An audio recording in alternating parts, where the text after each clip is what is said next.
Maki-update na po tayo sa lagay ng panahon kasama ang weather presenter ng GMA Integrated News Weather Center, si Amor La Rosa. Amor? Salamat, Miss Pia. Mga kapuso, wala na ang bagyong Enteng pero masamang panahon pa rin ang mararanasan ng ilang lugar dahil po yan sa hanging habagat. Alas 4 ng madaling araw po kanina nang tuluyang makalabas sa Philippine Area of Responsibility yung bagyong Enteng na ngayon po ay tinatawag na rin natin sa international name nito na Yagi. Lalo pa ito lumakas bilang typhoon at kumikilos po yan pa west-northwest at sunod namang tutumbukin ang mainland China. Mabagal po ang galaw ng bagyo kaya humahampas pa rin yung epekto ng rain bands po niyan at noong hanging habagat dito po yan sa ating bansa, lalong-lalo na sa bahagi po ng Luzon. Dahil dyan, posible pong maulan pa rin bukas sa ilang bahagi ng bansa. Base nga sa datos ng Metro Weather, maulan pa rin bukas dito po yan sa Ilocos Provinces, pati na rin sa may Central and Southern Luzon. Magtutuloy-tuloy po yan sa hapon at kasama na rin po sa mga uulanin ang ilang bahagi ng Cagayan Valley at ng Cordillera Region. Inaasahan po natin may mga malalakas sa pag-ulan pa rin sa ilang lugar kaya doble ingat pa rin po sa posibilidad ng mga pagbaha o kaya naman ay paghuna lupa. Inaasahan din po natin mga pag-ulan sa ilang bahagi ng Visayas at Mindanao, lalong-lalo na po bandang hapon. Posible po yung mga malalakas na buhos ng ulan. Dito po yan sa may Panay Island, pati na rin po dito sa may Negros Island Region, pati na rin dito sa may Leyte Provinces, Zamboanga Peninsula, Northern Mindanao, Caraga at Davao Region.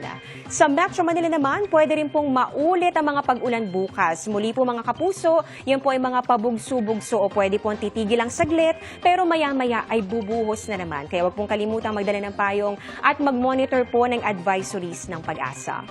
Samantala, kung may kasunod na nga ba agad ang bagyong Enteng, tingnan po natin sa datos ng Pag-asa. So ito po yung para sa linggong ito at makikita po ninyo sa ating mapa, ito na yung dating bagyong Enteng na nasa labas na nga ng Philippine Area of Responsibility. And then dito naman, meron pong highlighted parts sa bandang itaas po ng ating bansa. At meron din po dito sa medyo malayo lang po dyan ng konti.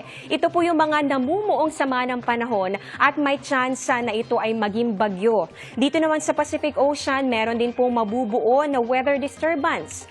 At sa isa pang mapa ng Pag-asa, September 11 to 17, period naman po ito.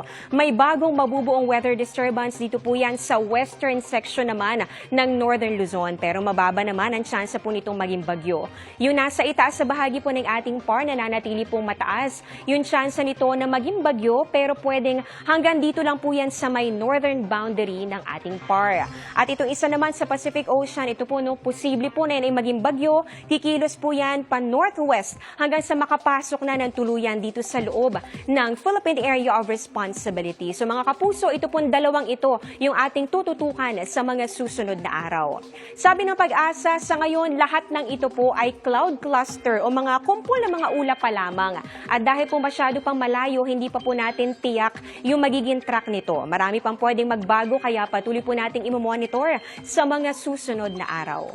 Pero sakali mang mabuo bilang bagyo at pumasok po yan dito sa loob ng ating PAR, Ferdy at Hener ang sunod pong ipapangalan sa mga ito.